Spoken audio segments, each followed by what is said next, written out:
Good morning students, मैं पीके sir. आज ratio chapter का क्लास डे 5 स्टार्ट करने जा रहा हूँ। तो आज से हम लोग रेशियो का मैथ्स बनाएंगे।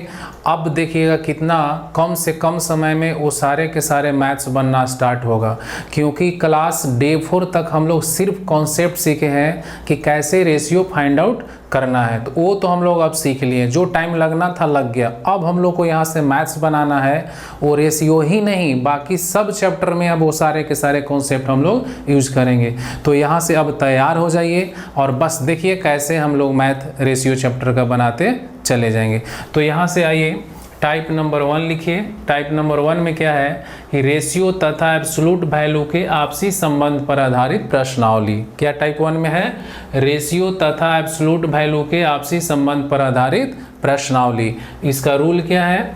तो रूल है, लिख लीजिए कि सबसे पहले प्रश्न में दिए गए रेशियो के साथ एक वेरिएबल x रखना है। क्या रखना है? एक वेरिएबल x रखना है और फिर एब्सोल्यूट वैल्यू को देखना है। प्रश्न में दिए गए एब्सोल्यूट वैल्यू को देखें और फिर बराबर के कॉन्सेप्ट के द्वारा, बड़ा इंपॉर्टेंट एक कॉन्सेप्ट है बराबर का कॉन्सेप्ट, तो बराबर के कॉन्सेप्ट के द्वारा वैसा ही संबंध हम लोग को किस में बनाना है? रेशियो में बनाना है ना। इस तरह करने से वेरिएबल x का मान प्राप्त हो जाएगा, ज्ञात हो जाएगा, और फिर जितने x का मान पूछा जाए उतना ही x का मान हम लोग को ज्ञात करना है। फाइनली एक बार ऐसे समझ लीजिए कि प्रश्न में दिए गए रेशियो के साथ सबसे पहले हम लोग वेरिएबल x रखेंगे और फिर प्रश्न में दिए गए एब्सोल्यूट वैल्यू को देखेंगे और फिर बराबर के कॉन्सेप्ट के द्वारा, अभी तुरंत हम बराबर का कॉन्सेप्ट पे चर्चा करेंगे, तो बराबर के कॉन्सेप्ट के द्वारा वैसा ही संबंध हम लोग रेशियो में बनाएंगे। ठीक है, और इस तरह करने से हमको वेरिएबल x का मान प्राप्त हो जाएगा और फिर जितना x का मान प्रश्न में पूछा जाए उतना ही x का मान हम लोग ज्ञात करेंगे। ठीक है, अब बीच में एक है बहुत इंपॉर्टेंट कॉन्सेप्ट, बराबर के कॉन्सेप्ट, है ना। तो देखिए,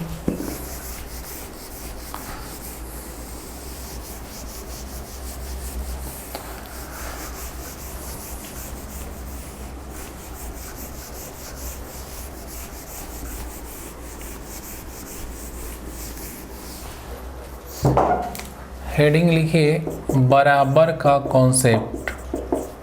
ये भी सारे चैप्टर में ज़रूरत पड़ेगा, बराबर का कॉन्सेप्ट। इसका क्या है रूल, मेथड, कहाँ अप्लाई होंगे? तो देखिए, बराबर का कॉन्सेप्ट,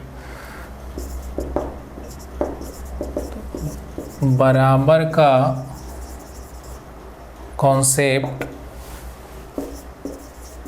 तभी लागू होगा, बराबर का कॉन्सेप्ट तभी लागू होगा जब बराबर के दोनों तरफ का शब्द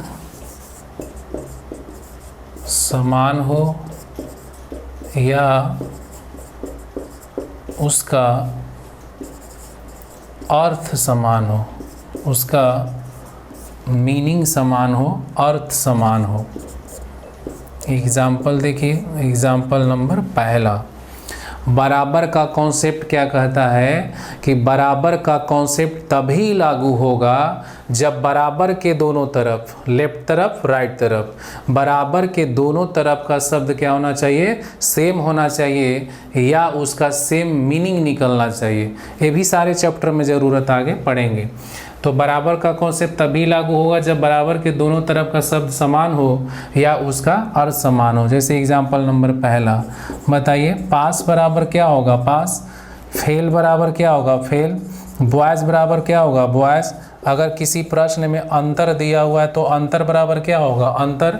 मीन्स हर हालत में बराबर के दोनों तरफ वर्ड क्या होना चाहिए? सेम होना चाहिए। क्या होना चाहिए? सेम होना चाहिए। यही बराबर का कॉन्सेप्ट है। जैसे हम लोग प्रॉफिट एंड लॉस में जाएंगे तो वहाँ प्रॉफिट बराबर प्रॉफिट करेंगे, एसपी बराबर एसपी करेंगे, सीपी बराबर सीपी करेंगे। ट्रेन में जाएंगे तो डिस्टेंस बराबर डिस्टेंस करेंगे, टाइम इक्वल टू टाइम करेंगे। माने हर हालत में बराबर के दोनों तरफ का वर्ड क्या होना चाहिए, सेम होना चाहिए या सेम मीनिंग निकलना चाहिए, है ना। यही इस बराबर का कॉन्सेप्ट है। इसी का यूज हम लोग सारे चैप्टर में करते हैं और बहुत है आसान, बस एक लाइन में सीखना है कि बराबर के दोनों तरफ का मीनिंग यदि सेम है वही बराबर का कॉन्सेप्ट होता है। तो अब भाई रेशियो का टाइप 1 में हेडिंग लिखाए थे कि रेशियो तथा एब्सोल्यूट वैल्यू के आपसी संबंध पर आधारित प्रश्नावली, है ना।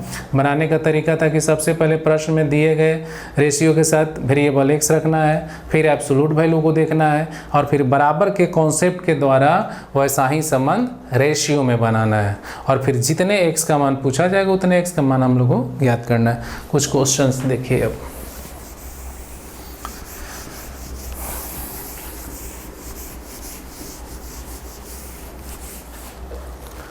क्वेश्चन के पहले थोड़ा सा सेटिंग देख लीजिए,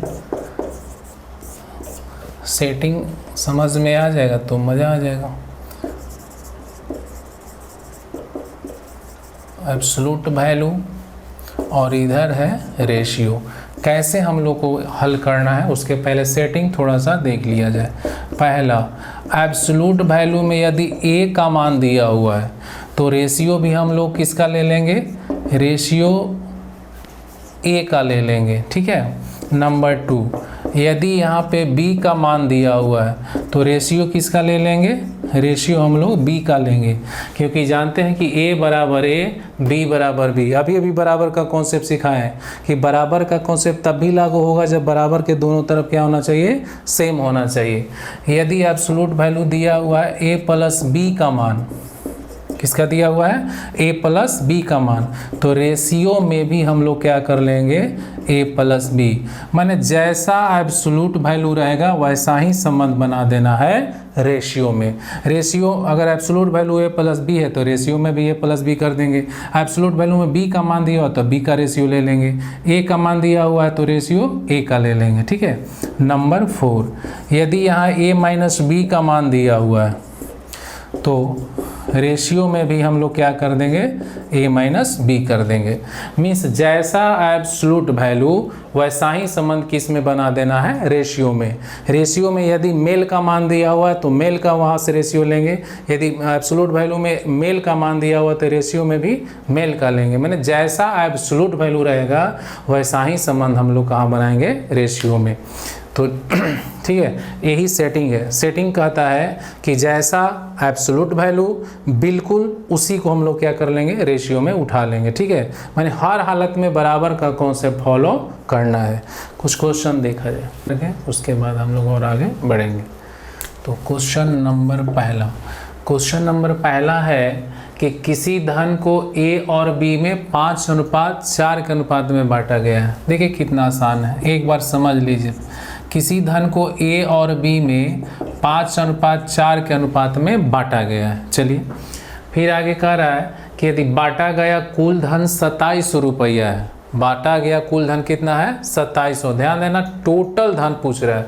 अब यहाँ से ए का मान 5x, बी का मान कितना 4x। रूल कहता है कि सबसे पहले रेशियो के साथ एक वेरिएबल x रखें, है ना, तो हम रख लिए। अब यहाँ कह रहा है कि यदि बांटा गया टोटल धन 2700 रुपया है तो रूल लिखा था कि सबसे पहले प्रश्न में दिए गए रेशियो के साथ वेरिएबल x रखना है, वो हमने रख लिया।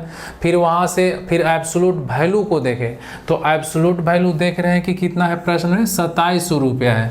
तो 2700 रुपया है क्या, तो टोटल धन है कि क्या धन है, टोटल। और हम जानते हैं कि टोटल बराबर क्या होता है, टोटल बराबर का कॉन्सेप्ट यही ना कहता है कि दोनों धन क्या होना चाहिए, बराबर होना चाहिए। तो टोटल बराबर क्या होगा, टोटल होगा, ठीक है।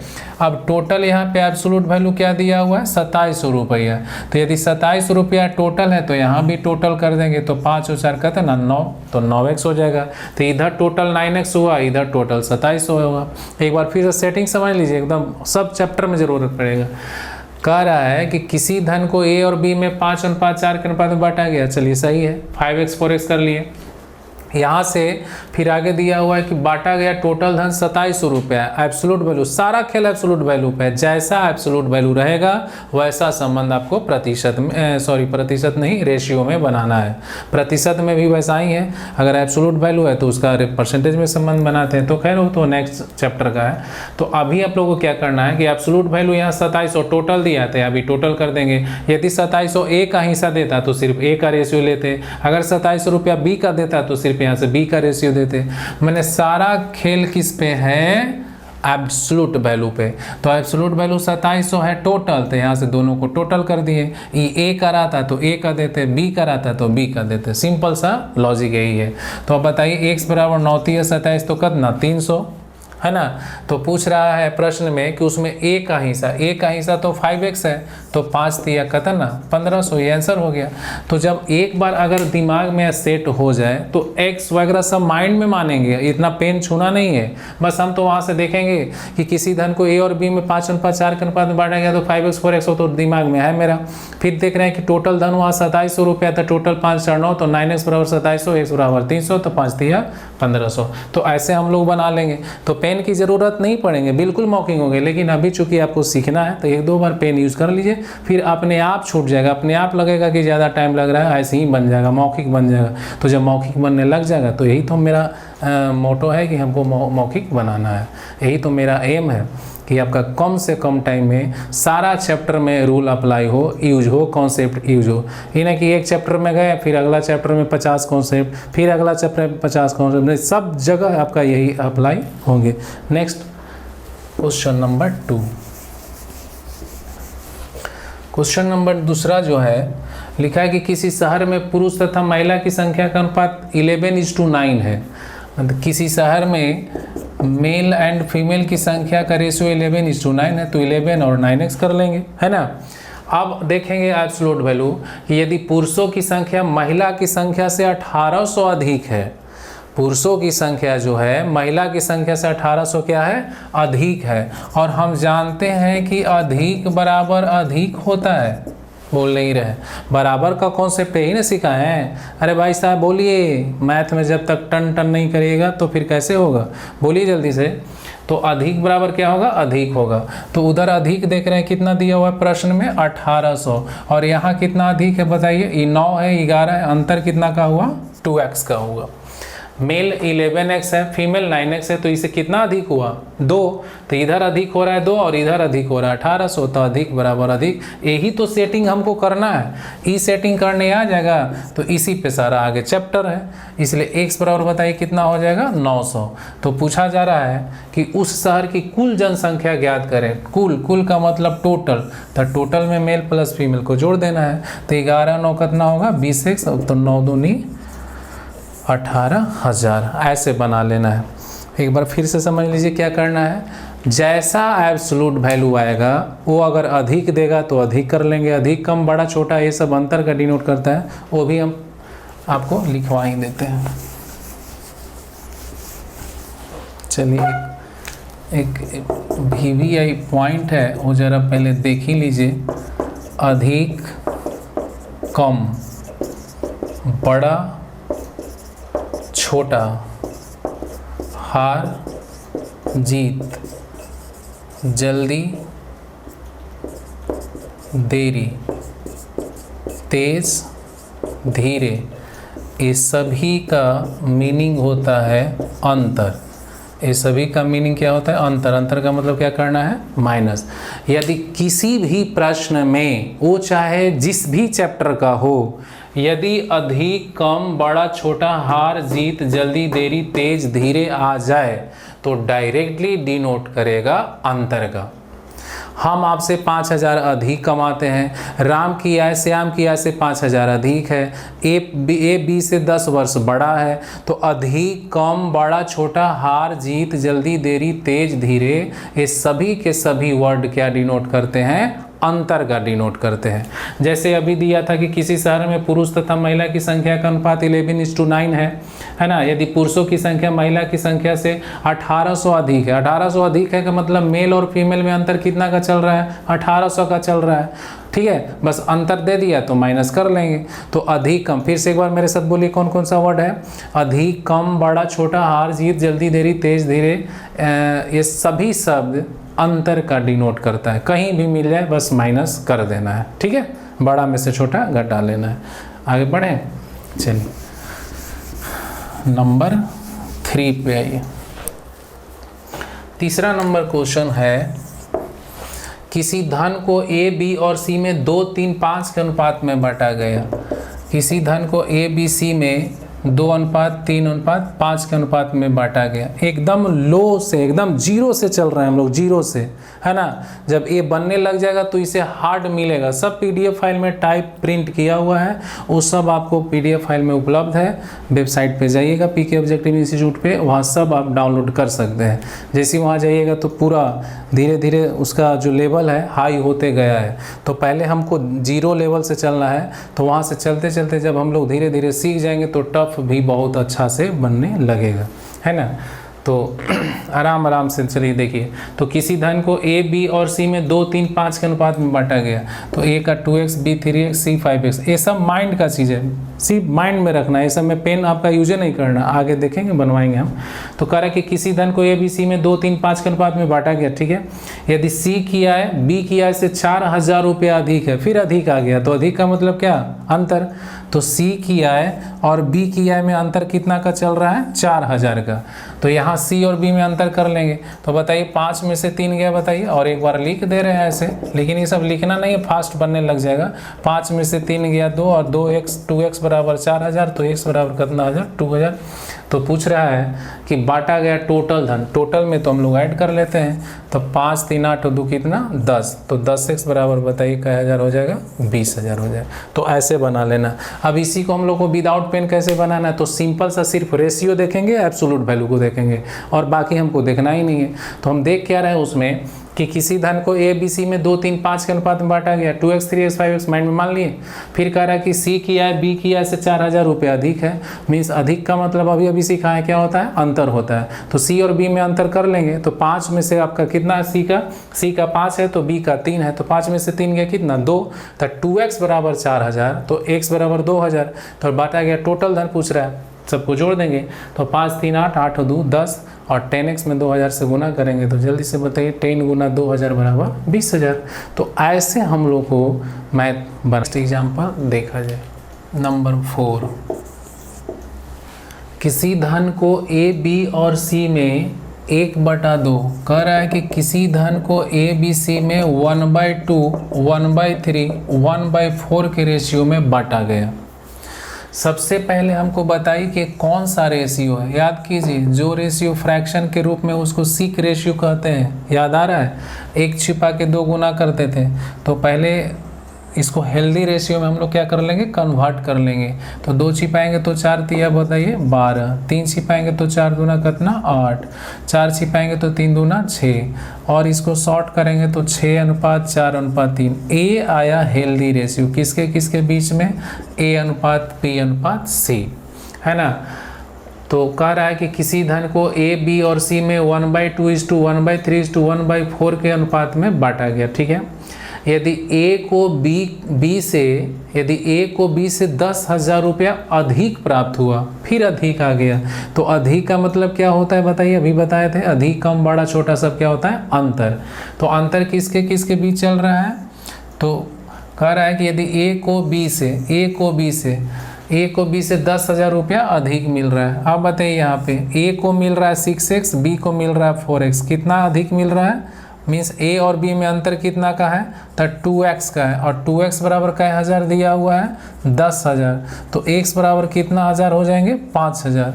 तो पूछा जा रहा है प्रश्न में नंबर 4 में कि तो B किया है, C किया है से कितना, B किया है C से कितना अधिक धन प्राप्त हुआ, मीन्स B का हिस्सा C से कितना अधिक धन प्राप्त होगा।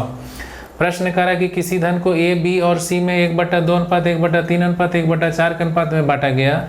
यदि ए को बी से 10,000 रुपया अधिक प्राप्त हुआ तो बी को सी से कितना अधिक धन प्राप्त होगा। अब यहाँ पे बताइए, बी है 4x तो सी है 3x, कितना अधिक मिल रहा है जल्दी बताइए। b है 4x, c का मान 3x, कितना अधिक मिल रहा है ओनली x, और x का मान हम लोग ला चुके हैं तो आंसर कितना हज़ार हो जाएगा 5,000। ऐसे बना लेना है।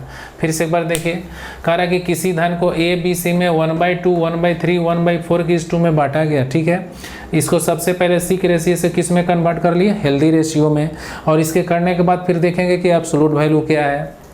तो एब्सोल्यूट वैल्यू 10,000 दिया हुआ है।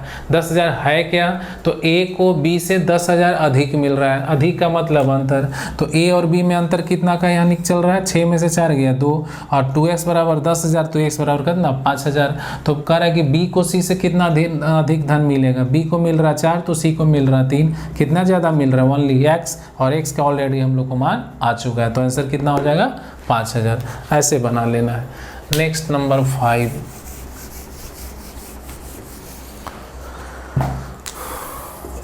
5 नंबर कह रहा है कि दो संख्याओं के बीच 5:4 का अनुपात है। दो संख्या, एक पहली संख्या एक दूसरी संख्या, पहली संख्या a दूसरी संख्या b मान लिए, और दोनों में कह रहा है कि 5 अनुपात कितना का है 4 का अनुपात है। चलिए ठीक है, आगे कह रहा है कि यदि पहली संख्या का 40% का मान 12 है, पहली संख्या है कितना 5x, दूसरी संख्या कितना 4x, तो कह रहा है एकदम पहले बेसिक से देख लिया जाए तो दो संख्याओं के बीच 5:4 का अनुपात है। यदि पहली संख्या का 40% का मान 12 है, पहली संख्या है कितना 5x, और 5x का 40% बराबर दिया हुआ है कितना 12, और हम जानते हैं कि 40% होता है 2/5, 5 5 कैंसिल, और इतना बराबर 12 है तो 2 6 12, x बराबर कितना 6।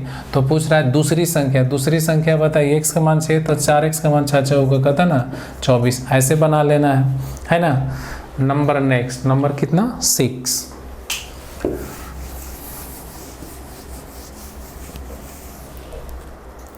6 नंबर जो क्वेश्चन है, कह रहा है कि a b और c की आयु का अनुपात 2:3:4 है। a अनुपात b अनुपात c का एज का जो रेशियो दिया हुआ है, ये 2x है, ये 3x और कितना है 4x है। आगे कह रहा है कि यदि उन तीनों की औसत आयु 27 वर्ष है, एवरेज का प्रश्न भी है, एज का भी है और ये रेशियो का भी है ना। ऐसे तीनों चैप्टर में मिलेगा, एज में बनाएंगे तो भी ऐसा प्रश्न मिलेगा, एवरेज में भी बनाएंगे तो ऐसा मिलेगा, और अभी तो रेशियो बना रहे हैं। तो ए बी और सी की आयु का अनुपात 2 3 4 है। यदि उन तीनों की औसत आयु 27 वर्ष है तो ए की आयु ज्ञात करें। आप बताइए, एक फार्मूला एवरेज का है, औसत बराबर होता है कुल योग बटा कुल संख्या। क्या होता है, कुल योग बटा कुल संख्या। तो जब आप बना लोगे तो इतना फार्मूला लिखने की आवश्यकता ही नहीं पड़ेगा, बस टोटल योग टोटल से डिवाइड कर देंगे। तो यहाँ से 4 3 7 7 और 2 कितना 9x, और 9x बटा 3 क्योंकि 3 है, ए बी सी 3 आदमी है, इतना बराबर कितना दे दिया है 27। यहाँ से काट देंगे 9 तिया 27, तो 3 3 कितना 9। तो पूछ रहा है ए की आयु 2x है तो 9 2 निकलता ना 18। ऐसे बना लेना है ना, सिंपल। अब देखते हैं इनडायरेक्ट रेशियो का कुछ प्रश्न। देखिए बोर्ड पे क्वेश्चन नंबर पहले जो 6 क्वेश्चन हम लोग बनाए वो डायरेक्ट रेशियो का था। अभी हम लोग इनडायरेक्ट रेशियो का कुछ क्वेश्चन बनाने वाले हैं। देखिए पहला क्वेश्चन कह रहा है कि ए की आय बी की आय का 40% है। ए की आय बी की आय का 40% है। अब बताइए 40% 2/5, ऊपर वाला दूर के लिए नीचे वाला नज़दीक के लिए तो 2:5 है ना। प्रैक्टिस कीजिएगा। ए का जो इनकम है बी का रहा कितना परसेंट 40%, और 40% बताइए 2/5, तो ऊपर वाला दूर के लिए नीचे वाला नज़दीक के लिए एक बार लास्ट देख लीजिए। तो 40% 2/5, ऊपर वाला दूर के लिए नीचे वाला नज़दीक के लिए, तो ए अनुपात बी हो जाएगा 2:5, तो 2x और 5x। लेकिन हम चाहते हैं कि इतना ना लिखें, डायरेक्ट बनाएं। आगे कह रहा है कि यदि ए और बी की आय का योग 3500 रुपया है, ए और बी की आय का योग, मैंने टोटल कितना दिया हुआ है 3500, और हम जानते हैं कि टोटल बराबर टोटल होता है टोटल 5 और 2 कितना 7, और 7 बराबर कितना 3500, तो x बराबर 7 बचे 35 कितना 500। तो पूछ रहा है बी का आय ज्ञात करें, बी का तो 5x है ना, तो 5x बराबर 5 बचे 25, तो आंसर कितना हो जाएगा 2500। सिंपल है। तो इसको इतना हम डिटेल्स में बनाने के लिए टाइम है किसके पास, इतना डिटेल्स में मत बनाइए, लेकिन जो आपका वीक स्टूडेंट है वो थोड़ा सा अभी टाइम उनको लगेगा ऊपर आने में, लेकिन अच्छा हो जाएगा, है ना। तो आइए पहले उसको मौखिक कैसे करते।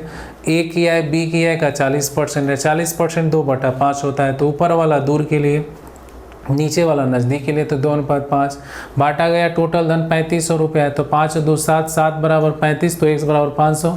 तो पूछ रहा है बी का हिस्सा, बी का तो 5 था, तो 5 बचे 2500। सिंपल सा है, मौखिक बनाइए। नेक्स्ट नंबर 2,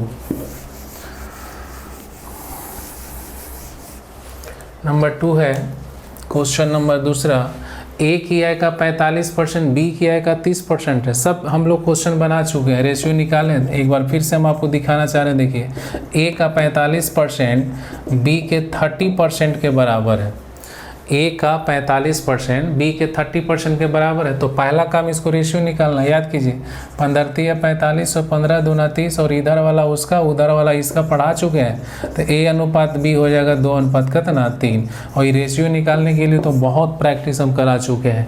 अब आगे कह रहा है कि यदि ए की आय बी की आय से 3000 रुपया कम है, ए का जो इनकम है बी के इनकम से 3000 रुपया कम है, कम का मतलब अंतर, तो अंतर दोनों में कितना का है बताइए, 3 में से 2 गया x, तो x बराबर का है 1000 3000। तो कह रहा है कि बी का इनकम ज्ञात करें, बी का तो 3x है, तो 3 3 कितना 9000, ये आंसर हो गया।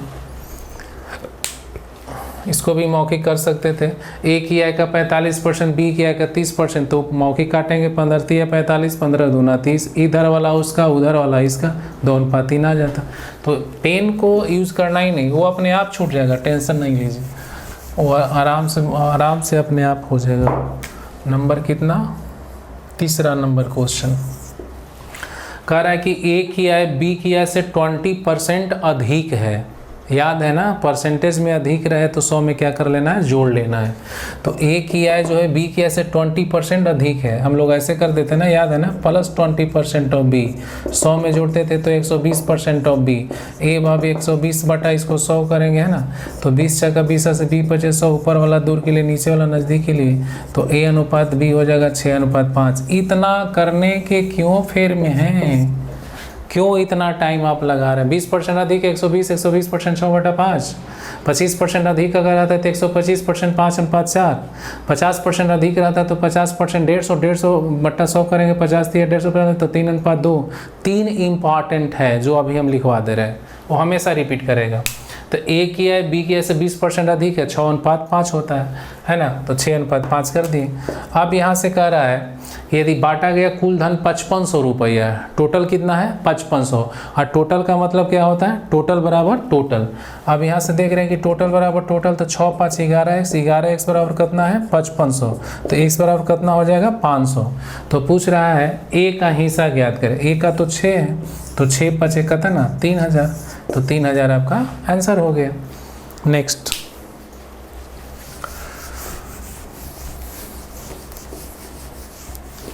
नंबर 4, क्वेश्चन नंबर 4, ए और बी की आय का अनुपात 3 अनुपात 2 है, और बी और सी की आय का अनुपात 6 अनुपात 5 है। अच्छा, लिंकिंग फैक्टर वाला, तो ए अनुपात बी है 3:2, बी अनुपात सी दिया हुआ है कितना 6 अनुपात 5, लिंकिंग फैक्टर कौन है बी, उसको कहाँ रखेंगे बीच में, तो 3 अनुपात 2, 6 अनुपात कितना 5, याद आ रहा है ना, पढ़ाए हैं 36 18, 6 दूना 12, 5 दूना 10। अब यहाँ से आधा भी कर सकते हैं, तो 9 अनुपात 6 अनुपात कितना 5, तो ए बी सी का हम लोग रेशियो निकाल लिए।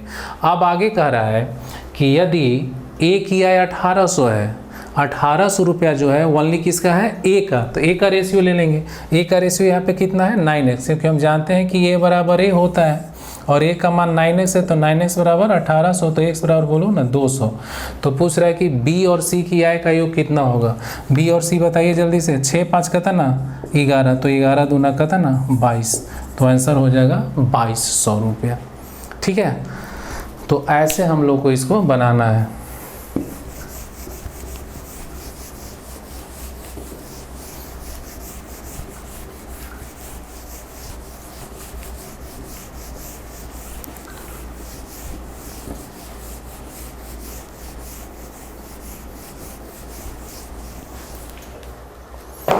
कुछ इम्पॉर्टेंट जो रेशियो लिखाए थे वो ये है, उसका नाम हम ऐसे लिखे हैं गोल्डन रेशियो।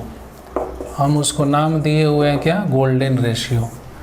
बहुत एग्जाम में ये आता है, जैसे 5:4, इस तरह से 1 2 3 4, ए बराबर 5/4b, ए बराबर 1.25b, ए बराबर 125% ऑफ बी, ए बराबर +25% ऑफ बी। इसी तरह से है 6 कितना 5, 1 2 3 4, a is equal to 6/5b, a is equal to 1.2b, a is equal to 120% of b, a is equal to +20% of b. एक और इसी प्रकार कौन है, 3:2,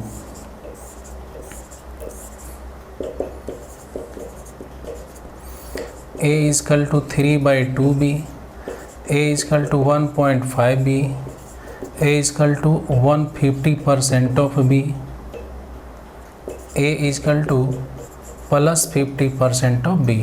तो ये तीनों जो है गोल्डन रेशियो कहता है। खूब एग्ज़ाम में 5:4, 6:5, 3:2, ये खूब एग्ज़ाम में आता है ना। ये कहाँ तो आपको एक दिन हम पढ़ाए थे कि एक रेशियो को अनेकों प्रकार से लिखा जा सकता है, एक रेशियो को अनेकों प्रकार से लिखा जा सकता है, और हमने लिख के दिखाया भी था। तो उतना नहीं करना है, वो तो हम ऊपर वाला दूर के लिए, नीचे वाला नज़दीक के लिए पढ़ा दिए हैं, लेकिन उसमें इम्पॉर्टेंट है, ज़रा इसको थोड़ा सा दिमाग में बैठाना है। तो ए और बी में, ये सारे के सारे जो है ए और बी में है। जैसे ए किया बी किया का 5/4 गुना तो 5/4, ए किया बी किया का 1.25 गुना 5/4, ए किया बी किया का 125% 5/4, ए किया बी किया से 25% अधिक है तो 5/4। नंबर नेक्स्ट 6:5, ए किया बी किया का 6/5 गुना तो 6:5, ए किया बी किया का 1.2 गुना 6:5, ए किया बी किया का 120% है 6/5, ए किया बी किया से 20% अधिक है, ए किया बी किया से 20% अधिक है तो 6/5। नंबर 3:2, ए किया बी किया का 3/2 गुना तो 3:2, ए किया बी किया का 1.5 गुना तो 3:2, ए किया बी किया का 150% ऑफ बी तो 3:2, ए किया बी किया का +50% 3:2। 125 है तो +25 होगा ही, 120% है तो +20% होगा ही, 150% है तो +50% होगा ही होगा।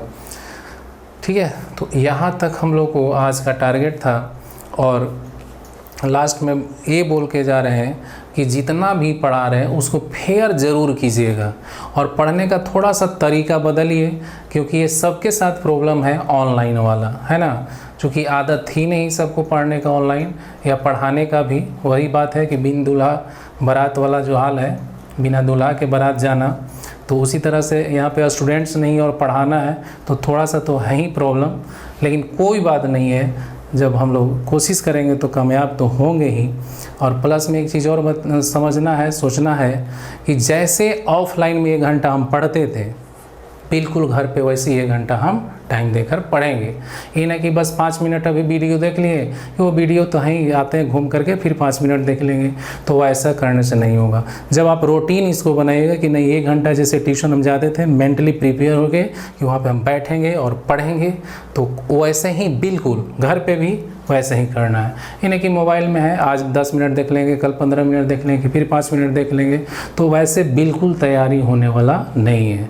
और बिल्कुल हम जीरो से स्टार्ट कर रहे हैं, बिल्कुल एकदम ईजी से, है ना। अब देखिएगा धीरे धीरे इसको लेवल क्या करेंगे, हाई करेंगे।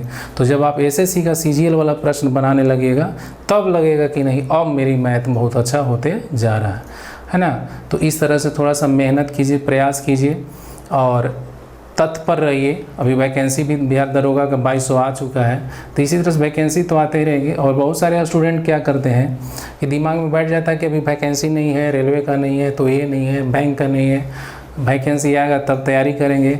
तो वैकेंसी तो वो आते ही रहेगा, आते ही रहता है, लेकिन आपका एज तब तक बैठा नहीं है, आपकी एज तो बढ़ रही है। अगर आप 6 महीना से बैठे हो तो 6 महीना आप समझो कि आपका पार हो चुका है। बात समझ रहे हैं? तो थोड़ा सा अपने आप को थोड़ा सा सोचना कि हम कर क्या रहे हैं, और बिना पढ़ाई के लाइफ में मज़ा नहीं है। जब तक गवर्नमेंट जॉब नहीं मिलेगा मज़ा नहीं है। और वो अब समझ में आ गया। क्लास में बार बार हम बोलते थे कि गवर्नमेंट जॉब जैसा कहीं मज़ा नहीं है, तो वो अब समझ में आ रहा है कि गवर्नमेंट जॉब क्या होता है। इसलिए अभी आपको जो जैसे भी बात कोई बोल रहा हो सह लीजिए, सुन लीजिए, कुछ भी कर लीजिए, लेकिन पढ़ाई कीजिए और सरकारी नौकरी के आपका जो उम्मीद है उसको एकदम आपको कायम करना है। ठीक है, तो आगे बढ़ते हैं, कल बढ़ते रहेंगे। ठीक है, आज यहाँ तक दैट्स ऑल बनाते हैं।